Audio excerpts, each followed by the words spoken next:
Alhamdulillah wa syukrulillah. Asyhadu an la ilaha illallah wahdahu la syarikalah wa asyhadu anna Muhammadan abduhu wa rasuluhu amma ba'd. Kita lanjutkan kajian Quran surat Al-Ahzab ayat 35. A'udzu billahi minasyaitonir rajim. Innal muslimina wal muslimat wal mu'minina wal mu'minat wal qanitina wal qanitat was shadiqina was shadiqat was sabirina was sabirat wal khashiina wal khashiat wal mutasaddiqina wal mutasaddiqat. Yang telah kita kaji sampai wassadiqina wassadiqat. Sekarang wassabirina wassabirat, dan laki-laki yang sabar, perempuan yang sabar. Wal khashiina wal khashiat, laki-laki yang khusyuk dan wanita yang khusyuk. Wal mutasaddiqina wal mutasaddiqat, laki-laki yang bersedekah dan perempuan yang bersedekah.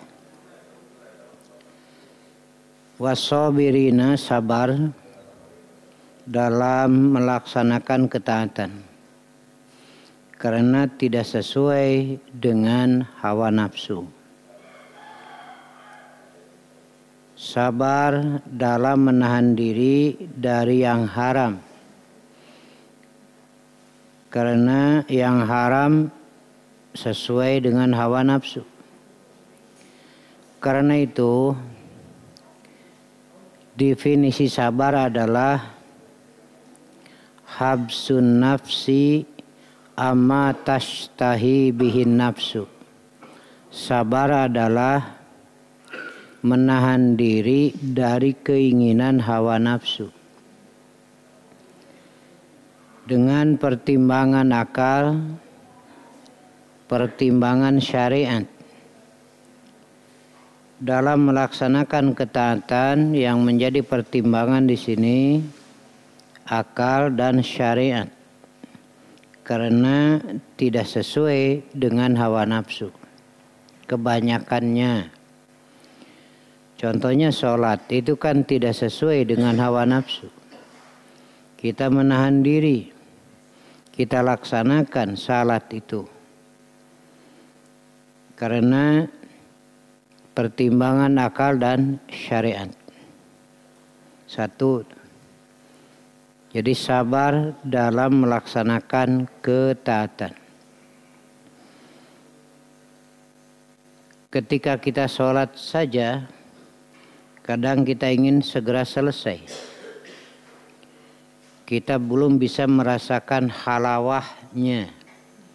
Maka dengan sabar akan terasa halawatut ta'ah.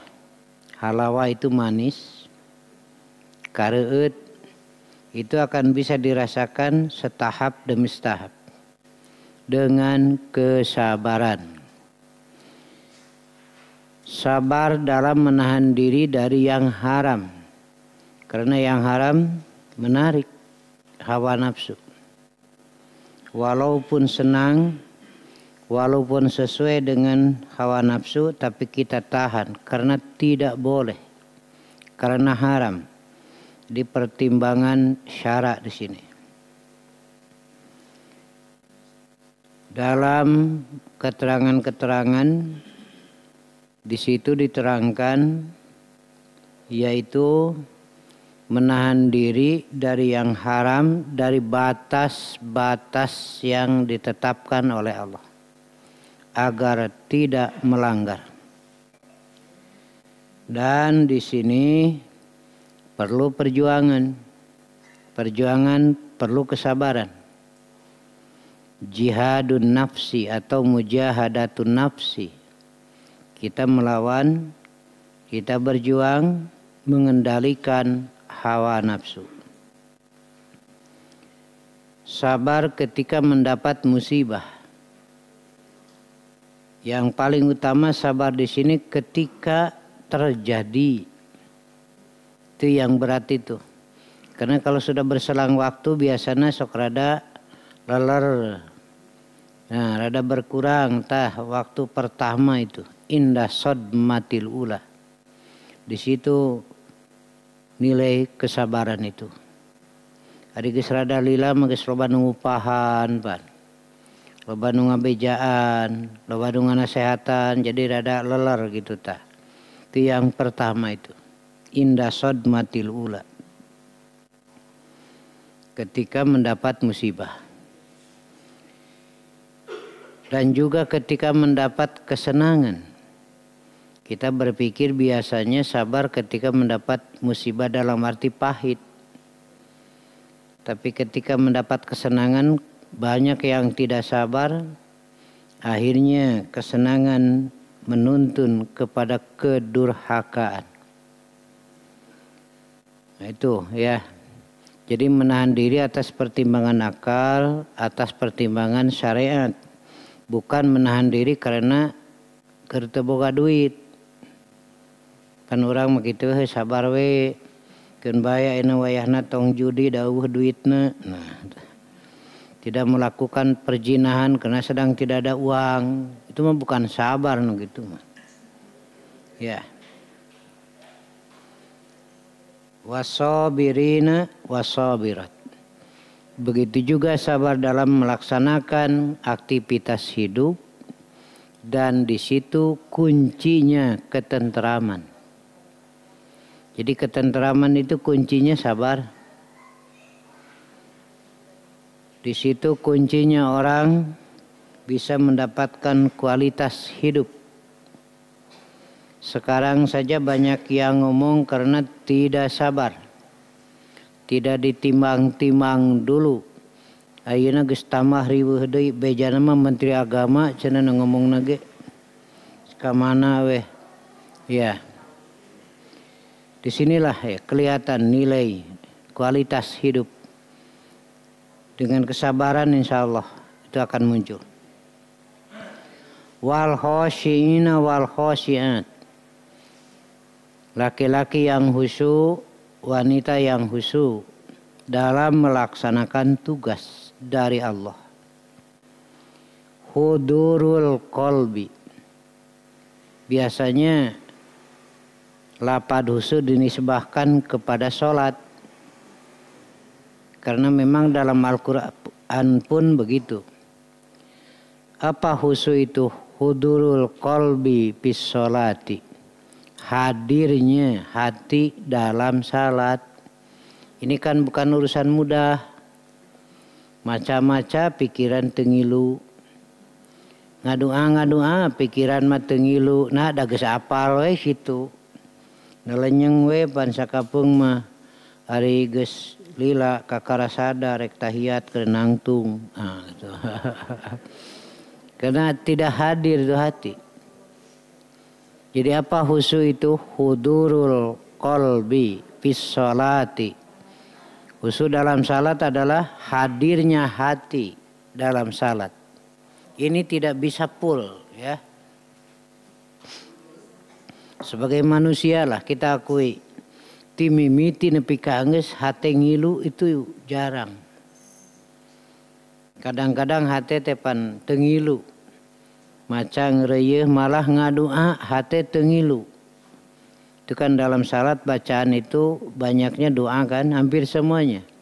Baik doa sana maupun doa masalah. Sana itu pujian, masalah permohonan. Wal khosyiina wal khosyiat. Hadirnya hati ketika melaksanakan pekerjaan. Paling tinggi di sini adalah sholat. Ya. Walaupun tidak sempurna, tetapi entong kabeh we atuh ari maca-maca pikiran kabeh we di luar.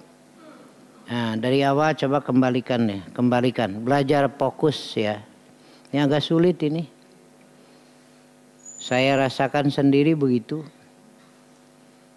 Keur salat we budak ceurik pan hate jol misah we.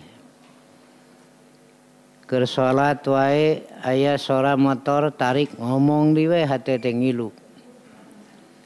Jelema teu boga pikiran batur salat imah gandeng. Aya we hate imam acara da panjang ngomong nah hatena teh. Dasar imam teu boga pikiran. Nah, di sini jelas ya. Jadi kita berusahalah. Walaupun tidak sempurna, tetapi coba berusaha hadirkan hati dalam salat itu. Secara manusiawi, Nabi juga pernah lupa melaksanakan sholat asar cuma 2 rakaat. Selesai para sahabat saling berbisik, kenapa 2 rakaat? Lalu ada yang berani langsung berkata kepada Nabi, apakah ada perubahan aturan? Atau salat ini diringkas? Kata Nabi tidak, diringkas tidak.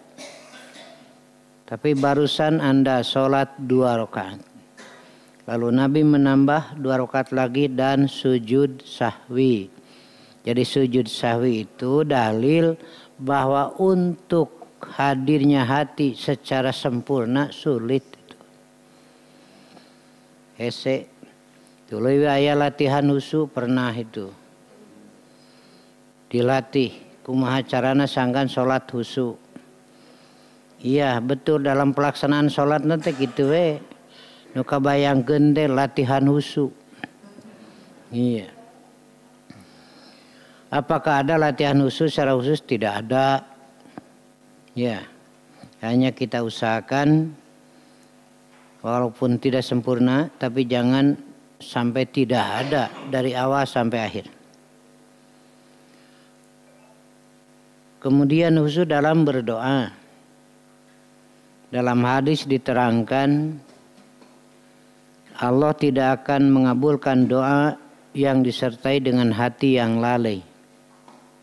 Biqalbin lahin. Ketika berdoa hendaklah dibarengi dengan kehusuan. Ya. Ya caririk bareng.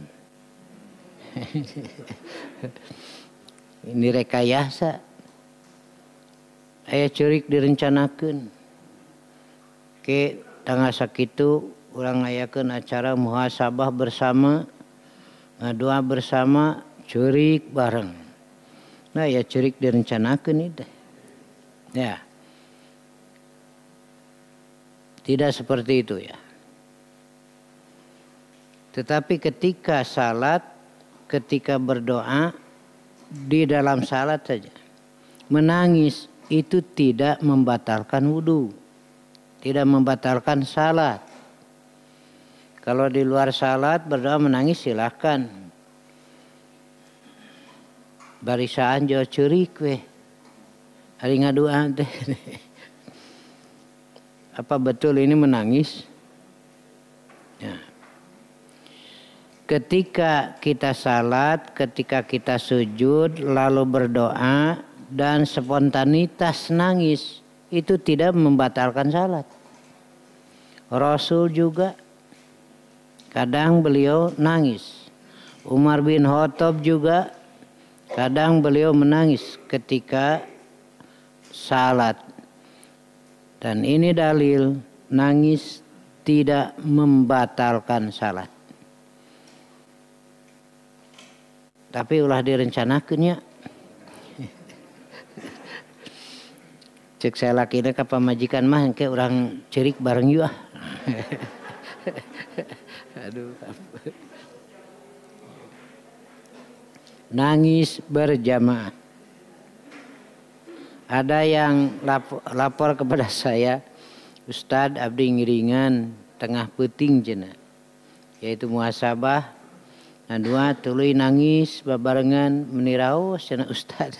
Saya coba senyum geuningan ibu bisa aja cerik bareng gitu. Iya. Yeah. Jadi jangan dibuat-buat nangisnya. Biasanya kalau nangis yang dibuat-buat itu apa namanya? Ampun ini ya. Benar-benar sudah banyak rekayasa ini.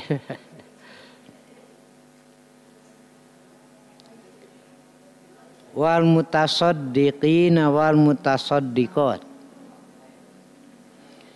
Orang-orang atau laki-laki yang bersedekah, perempuan yang bersedekah. Dalam hadis diterangkan ala kulli muslimin shadaqatun. Bagi setiap muslim itu wajib sedekah.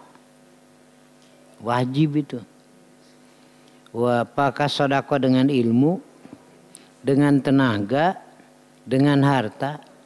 Silakan. Ketika Rasul mendorong sedekah, ada seorang berkata, "Ya Rasulullah, bagaimana kalau tidak punya uang untuk sedekah?" Kata Rasul, "Bekerja kamu. Kamu dapatkan hasilnya, bisa kamu makan dan kamu bersedekah.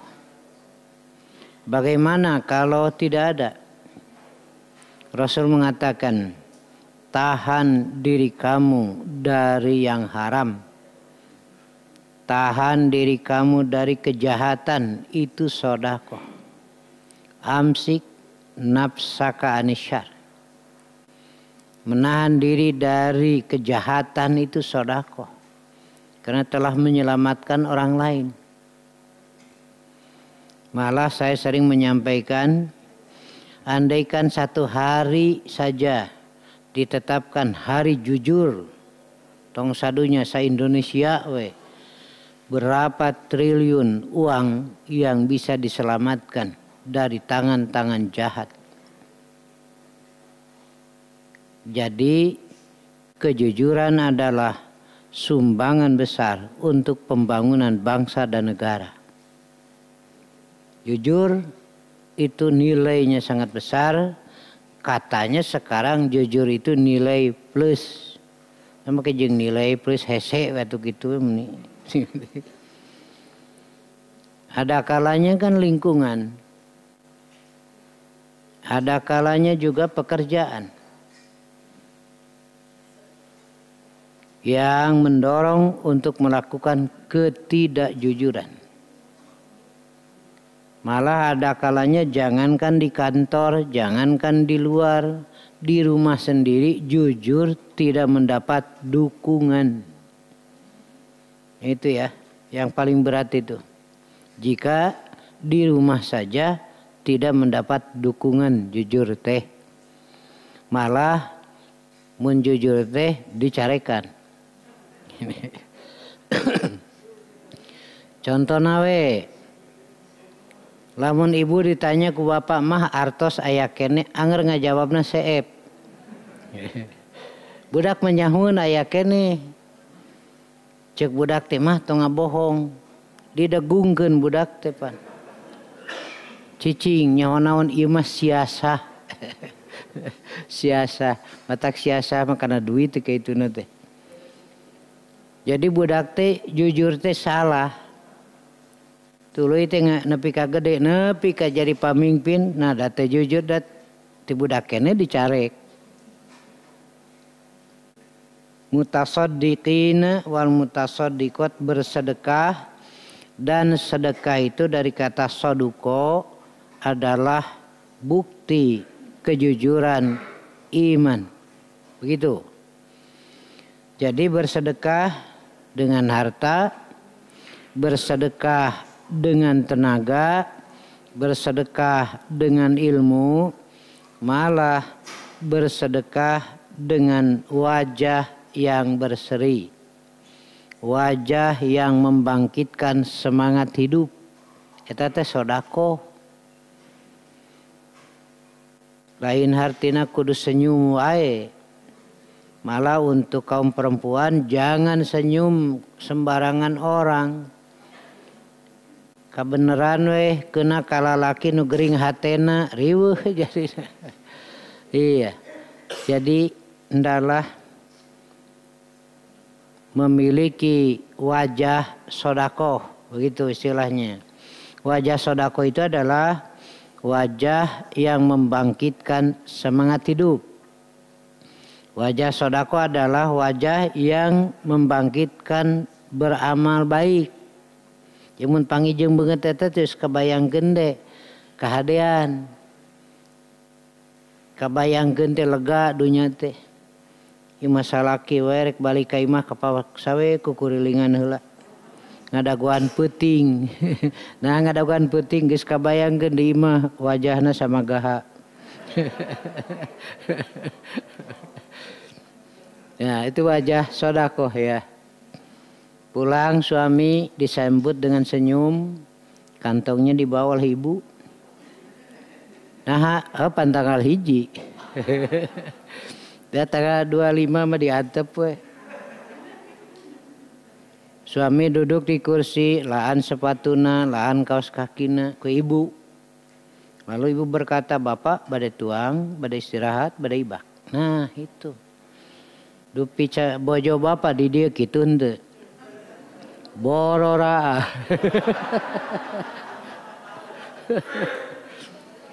Menyaho we di kantong aya duitan meuni seuri ti kajauhan kene.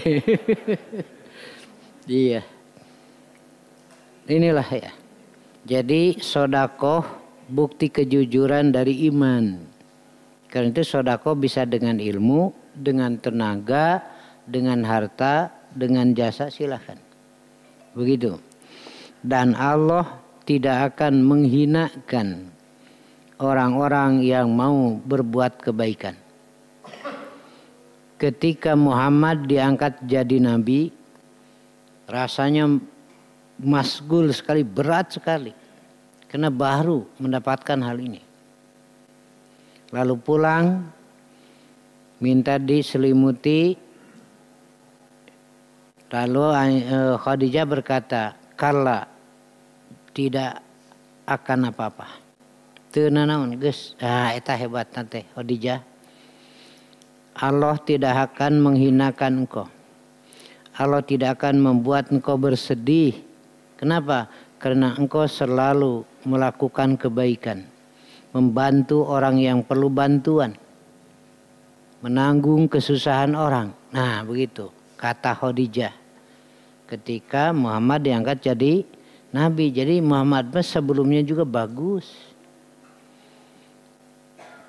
Biasa we gitu, sok nulungan, sok mantuan, sapanjang bisa mah dipigawe. Lalu dapat hidayah. Dan Rasul mendapatkan pelajaran dari Allah. Ketika orang masuk Islam dan baik Islamnya, maka kebaikan-kebaikan sebelumnya manusiawi bukan akidah itu kabawa. Jadi jalma-jalma harita nusok nyieun kahadean ngan can asup Islam. Pager jeung tatangga jeung nu sejen masuk Islam, nilai ini dibawa. Begitu. Tetapi jika buruk dalam Islamnya, Allah akan perhitungkan keburukan ketika Islam dan sebelumnya. Begitu. Kenapa? Ada kebaikan-kebaikan manusiawi. Bukan akidah ya mah seperti mantuan, tatangga, barang berek gitu biasa kehadean teh. Tapi bukan akidah. Tidak ada kaitan dengan upacara ibadah. Itu belum ada nilai karena belum ada iman. Lalu masuk Islam, wadahna aya. Nah tinggal ngawadahan gitu. Urang mah da geus lega wadahna mah. Ngan hese ngeusian. Wadahna lega geusieunna hese. Ya. Kemudian juga di sini nampak sekali ya. Sedekah Rasulullah itu dalam segala hal. Rasul mengatakan la tahqironna minal ma'rufi syai'an. Janganlah kamu hinakan kebaikan sedikit pun. Ada jenazah yang diusung. Rasul sedang berjalan dengan para sahabat. Beliau berhenti. Sedang berjalan ada jenazah yang diusung, beliau berhenti. Kata para sahabat, kenapa Anda berhenti? Ada jenazah yang diusung, mau lewat. Kata para sahabat, dia Yahudi. Ya Yahudi itu agamanya, tapi jasadnya dia manusia. Nah gitu. Jasadnya kan manusia, boleh menghormati sebagai jasadnya itu. Bukan menghormati akidahnya. Jadi kalau ada jenazah lewat, Rasul berhenti. Kata sahabat, itu Yahudi. Yahudi adalah agamanya, akidahnya, tapi jasadnya adalah manusia. Nah di sini artinya selama bisa dilakukan kebaikan lakukan. Ya. Kemudian juga Rasul menengok orang Yahudi, anaknya sakit, beliau tengok. Usapan weh, cek Rasul teh aslim. Islamnya jang, bapaknya cicing weh itu bisa nyarek. Karena kebaikan Rasulullah. Jadi walaupun tetangga itu bukan muslim, lalu sakit, silakan tengok. Da lain kehadian ke itu, kehadian ke urang, gitu. Kemudian juga kaitan dengan sholat mayit. Orang yang salat mayit dapat pahala 1 qiraat. Bukan kebaikan untuk mayit, bukan. Kan sudah selesai mayit mah. Tuluy aya aturan pikeun salat mayit. Urang salat mayit kahadean keur urang lain keur mayit. Bisi ieu mah nah tete ngeunah we hayang disolatan. Urang salat mah salat we gitu. Apakah doa orang yang salat mayit pasti diterima? Dia dapat pahala dari sholat mayit, urusan mayit nama geus beres gitu. Malah sekarang rame kan oper pahala. Jadi kalau baca Quran pahalanya dikirimkan. Ini saya juga terus sampaikan, pahala itu milik siapa? Ini dulu, milik manusia, milik Allah. Yang milik Allah. Berapa yang Allah akan berikan ya terserah Allah. Begitu. Ketika sesuai dengan aturan Allah, Allah berikan. Ketika tidak sesuai ya moal atuh. Satu itu. Kedua, apakah ada izin dari Allah untuk mengirimkan pahala? Kan harus ada dalil. Begitu. Ada ulama besar ditanya, apakah pahala bacaan Quran sampai kepada yang mati? Jawabnya bagus sekali. Itu ulama kasohor. Silakan Anda duluan mati. Apa sampai atau tidak nanti lapor kepada saya gitu. Kan tidak ada pegangan ini. Umat bertanya itu kan perlu pegangan. Perlu kepastian. Ini seringkali ngambang saja begitu. Apakah kunut subuh itu sunnah atau bid'ah, salah atau benar? Jawabnya nu salah mah nu tara salat. Apa itu jawaban? Umat perlu kepastian. Ngambang saja terus. Nah begitu ya. Saya sampaikan di sini ada hadisnya dhaif. Kunut subuh itu. Lihat di Bulughul Maram juga ada. Dhaif juga hadis. Pek we kadinya gitu. Itu. Di beja dhaif ke hadisnya soke kadinya lah ya. Jadi pertama sabar, yaitu menahan diri dari kehendak hawa nafsu. Karena itu sabar dalam ketaatan sangat diperlukan dan bernilai di sini. Karena ketaatan dalam melaksanakan tugas dari Allah itu banyaknya tidak sesuai dengan hawa nafsu. Tapi ada juga yang sesuai. Seperti Allah perintahkan, pakailah pakaian-pakaian yang bagus ketika salat pan atoh tama. Waktu lebaran Id, pakailah pakaian-pakaian yang bagus silahkan. Walaupun yang menstruasi, yang nifas ke lapang. Begitu, tapi tidak ikut sholat. Silahkanlah sediakan makanan ketika Id pan eta mah loyog jeung kahayang atoh pan. Ti memehna kene geus kukumpul tarigu. Ya, nyieun kue pan teh maresep. Ya, silahkan. Ya. Hanya ketika melaksanakan tugas tidak sesuai dengan hawa nafsu, sabar jalan terus. Paling berat bangun subuh. Itu paling berat itu. Kadang ada yang berbisik mengulur. Itu terasa oleh semua. Jadi iblis, setan tidak menghalangi salat tapi mengulur caranya. Tidak ada bisikan tong salat subuh mal ayam mal. Tapi nu aya mah kesakedeung deui. Kesakedeung deui itu bisikannya. Karasalah ku sararea. Ayeuna teh jam 4.37, jam 4.15 kesakedeung deui da aya keneh waktu tuh gitu. Nepi ka jam 4.30 aya keneh 7 menit kesakedeung deui kitu we. Nepi ka adzan keun bae da can hayya ala sholah tuh. Geus hayya ala sholah keun bae da can qomat diulur terus. Jadi tidak melarang tapi mengulur. Ya, disinilah kesabaran bangun. Nah, jadi nu sabar lain cicing. Eleh tengah lawan bukan begitu. Sabar itu tidak melakukan perbuatan yang sesuai dengan hawa nafsu tapi sesuai aturan. Lain cicing, perlu ngalawan, perlu ngomong gitu kan. Contohnya subuh, ada nu sabar nu hudang atau nu tuluy ngagoler. Abdi mah sabar tuluy we ngagoler, bukan. Ya bangun nu kacai. Salat berjamaah gitu. Yang berangkat ke medan perang diperintah sabar. Padahal berangkat ke medan perang. Kenapa? Pertama, jangan bercita-cita bertemu dengan musuh. Jita. Karena itu Islam berangkat ke medan perang bukan mau membunuh. Bukan. Tapi mempertahankan agama. Hanya resikonya di medan perang membunuh dan dibunuhnya gitu.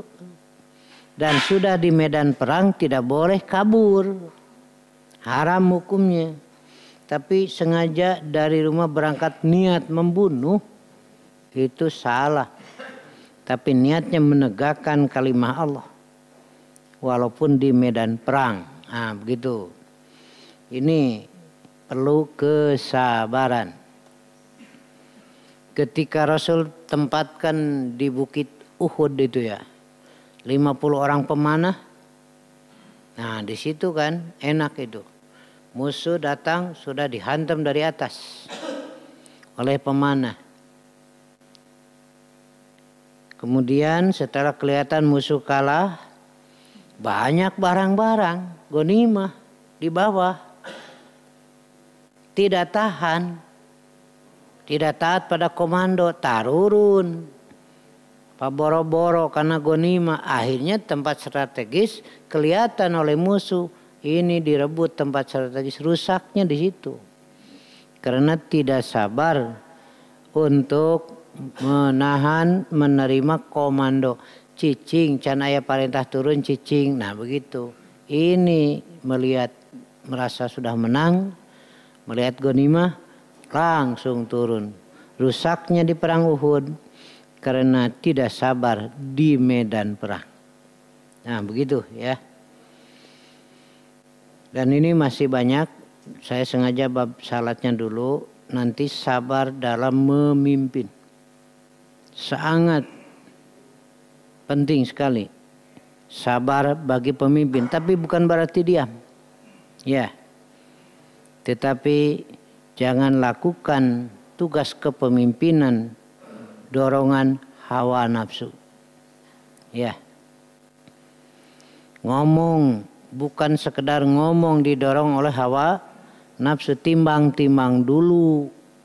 Ku akal, ku agama, ieu ngomong sangeunahna berarti tidak sabar dia itu. Kuduna mah memeh ngomong teh kuring saha. urusan naon, kudu kumaha, nah gitu pemimpin namanya. Ya. Siapa saya, itu kan. Apa jabatan saya, ngomong urusan apa, tak gitu pemimpin mah. Nabi itu begitu pertimbangannya hebat, walaupun kepada istrinya. Makanya sulit Nabi untuk disalahkan, walaupun oleh istrinya. Paneri orang mah di imah, minang disalahkan ku awewe teh. Kari ngomong teh pan urang mah sakapeung poho deui. Iya. Poho sugan teh ngora keneh pamajikan teh. Para mamah teh meuni geulis, poho sugan teh ngora keneh. Nah di sini ya. Kesabaran bertindak sangat diperlukan. Karena itu kriteria pemimpin ya, yaitu yang salat, yang ikhlas, yang sabar, yang istiqomah. Nah ini syarat-syaratnya. Ya, jadi kalau saya diminta menjelaskan mengenai kriteria pemimpin, saya ambil dari Quran. Satu iman, ya tapan pokok tama. Karena itu Muslim tidak boleh memilih kafir jadi pemimpin. Rame kebakaran jenggot. Nu jaranggotan tapi itu. Kenapa agama dibawa-bawa? Kenapa Quran dibawa-bawa? Kenapa repot? Kan ini urusan umat Islam. Urusan di dalam. Orang Kristen ngomong itu urusan dia di luar. Ini urusan kita di dalam. Kenapa ribut? Kan kita juga tidak ikut-ikutan urusan dalam mereka. Dina aturan Islam ke orang Islam tidak boleh memilih kafir jadi pemimpin. Ke orang kafir mah terserah. Ini urusan dalam nah ribut atuh. Gujurul sararea nya katingali kasienan, katingali butuhna tapi geus jadi Islam diruksak. Muslim dihinakan. Malah yang tidak enak dihinakan oleh Muslim lagi. Kenapa? Ini kan bukti-bukti yang wajar kalau umat Islam mesti berpikir ke depan. Siapa yang layak? Nah gitu. Ketika Gus Dur jadi presiden, beliau kan ulama. Saya bilang sama istri saya, Gus Dur teh ulama jadi presiden. Letik-letik ke ulama ya. Bisa jadi bupati lah. Ya gitu. Saya ngomong gitu istri saya cuma senyum. Mama jadi ah. Kenapa mah jadi tong boro batur di imah we yang serikeun.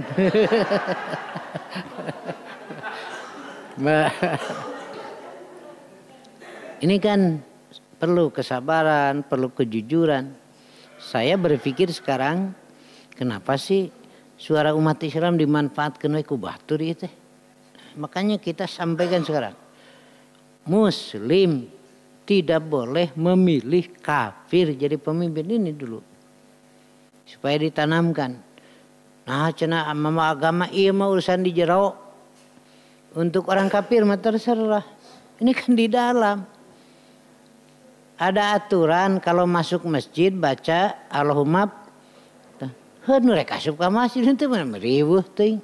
Make jeung kudu maca eta ieu mah rek asup ka masjid. Ari mau asup ka masjid mah tong riweuh make pipilueun. Gitu. Ini kan suara panggilan untuk ibadah. Ieu mah urusan di jero atuh. Mun pipilueun wae gitu. Supaya bisa diatur iramana. Dulu ya disarwakeunnya anjing menggonggong, ari iramang menggonggong bisa diatur gitu. Ka anjing ieu sakieu sarananya engke. Bisa gitu. Ya, udah rusak ya. Wajar kalau umat Islam ngomong sekarang. Wajar kalau umat Islam merasa sakit hati. Iya. Cuma pertanyaannya dia muslim, dia pejabat berani ngomong itu, tenaganya dari mana itu aja. Ya, dia berani ngomong itu saha nu ngadorongna gitu kan. Apakah dia sendiri berani? Nah itulah wajar sekarang kita ngomong itu. Karena udah dirusak benar-benar ini. Ya. Jadi geus diganggu orang Islam kene kan kita curiga manehna wani ngomong kitu saha nu ngadorongna gitu. Da akhirnya mah kan nantinya berkeles. Nanti nama jika aki-aki itu dikeprokan ku sararea geus nyalametkeun anu titeulem. Pada kalah ngamek pantungtung nama sanu nyuntrungkeun aing. Aduh, itu nantinya begitu. Jadi anu titeulem luncat pan aki-aki nyalametkeun anu titeulem. Pada ngeprokan ku sararea pahlawan hebat pejuang. Kumaha cek si aki sanu nyuntrungkeun aing tadi. Tuh. Ini aduh. Dog, ini nantinya akan begitu. Ngomong-ngomong akhirnya mengeles lagi. Nah, dan justru saya yang jadi curiga tuh begitu. Ya, inilah ya wajarlah kalau kita ngomong sekarang ini sudah keterlaluan ya. Yang saya sakit hati itu Muslim dihinakan oleh orang Islam. Itu ya. Ya. Karena itu wajar ada ungkapan al-Islam mahjubun bil muslimin. Islam itu terhalang oleh orang Islam. Iya. Kan begitu, ya. Ini sampai di sini dulu, ya, masih ada berapa masalah lagi, ya. Masih surat Al-Ahzab, iya. Kepada ketua PC dan lainnya hari Kamis jam 9 lah. Juga ada ibu-ibu yang pengajian saya undang ke Bojongsari. Ya, di itu orang ngaliwat, saya pengajian di sana dengan ibu-ibu lain karena ada yang bertanya tas dugi ka mana masjid mending di ditu hayu. Nah, gitu. Ngaji ya. Orang ngaliwat. Ya, insyaallah. Insyaallah karena sim kuring wae dat parantos ieuh. Tas ieuh alhamdulillah luhur nama kantun ya nama nuntut beberes lah ya. Ayeuna parantos saya di Pak Dadan nuju ngadamal bumi. Anu we sim kuring rada regreg urang keureuh masjid teh.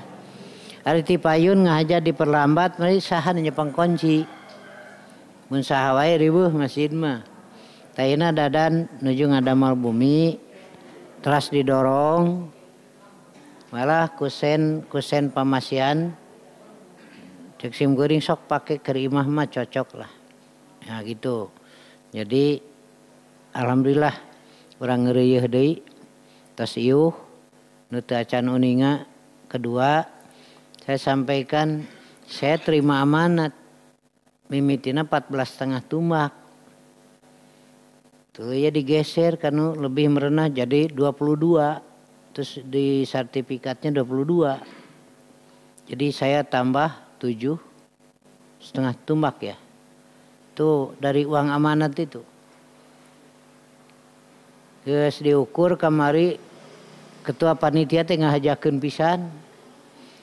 22 teh pas we jalan kapaksa meuli deui. Cing teh ari ente kuat teh diukur. Jalan mana?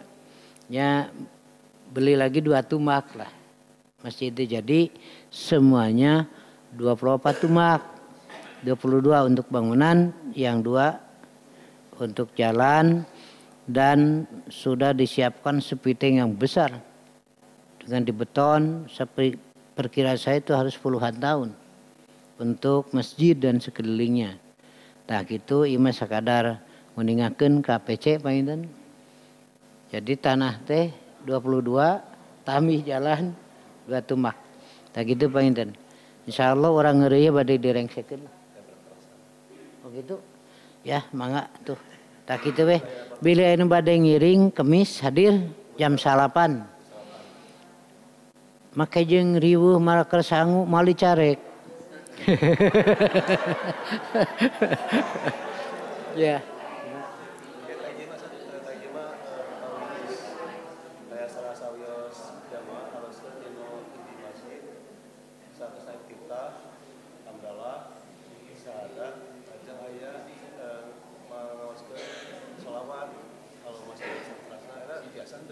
Dina khutbah. Dina khutbah teh kahiji sabada dikoreh dalil teu pernah Rasul memulai khutbah dengan salam. Satu. Tuh digali itu ya. Tidak ada. Ada juga hadis yang mengatakan itu dhaif. Dua. Dalam tahmid sanes tamhid, tahmid. Innal hamdalillah dan seterusnya. Saya tidak dapatkan satupun keterangan yang sahih ada sholawat. Ada yang menyatakan Abu Bakar dalam tahmid bersolawat. Kalau Nabi tidak ada dalil. Umar bersolawat, hadisnya dhaif. Tidak ada, karena itu kita tidak bersolawat. Jadi dalam tahmid cuma 3, hamdan, sanaan, tasyahudan. Alhamdulillah hilladzi khalaqas samawati wal ard, itu sudah hamdan wa sanaan. Tinggal syahadat begitu. Cuma saya digugat di risalah yang baru, saya nulis rubrik khutbah Jumat, ngisi rubrik itu dina tahmid kutip saya teu apik didinya aya sayyidina. Itu diri salah tuh. Saya kutip ya. Saya juga ngobrol dengan redaksi. Kenapa ini tidak dihapus? Itu ngutip. Tinggal nanti istilah nanti dipaste saja gitu. Jadi saya tidak apik. Mohon maaf itu. Di tahmid di situ ada Sayyidana Muhammadan. Tidak ada. Jadi tidak pakai sholawat. Hadisnya dhaif. Nah begitu dalam tahmid itu. Redaksinya bisa bikin sendiri. Alhamdulillahilladzi an'ama alaina nikmatal iman. Itu bukan dari Nabi. Itu susunan kita boleh. Asal memenuhi 3 faktor tadi. Hamdan, sanaan, tasyahudan. Dan tidak sholawat dalam tahmid. Gitu ya. Sikap. Oke, enggak. Ustad upami pameget kenging 2 kirot jajab sampai ke kuburan. Upami istri sami oge 2 kirot pan teu jajab. Sanes jajabna ngagugu aturanana. Tuh. Pangna pameget jajab da aturanana. Jadi 2 kirot. Istri teu jajab ka kuburan kenging deui sakirot. Jadi 2. Dari salat jeung teu jajab. Karena teu jajabna teh ngagugu aturan. Iya.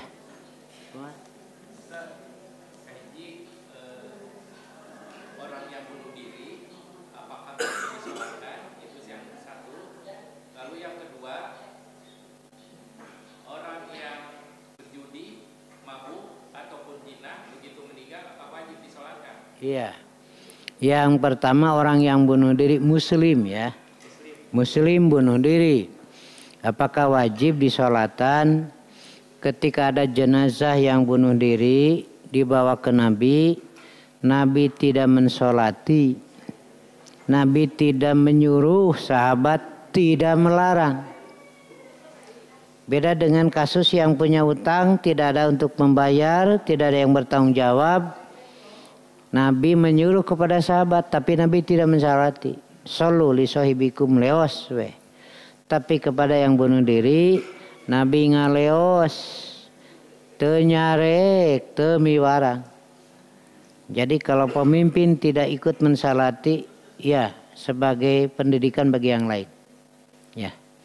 Jadi kalau ada yang menyalati tidak bisa dilarang karena Nabi juga tidak melarang. Kemudian orang yang melakukan zina, judi lalu mati, apakah disalati? Tapi dia muslim. Kalau mau mensalati silahkan sebagai muslimnya.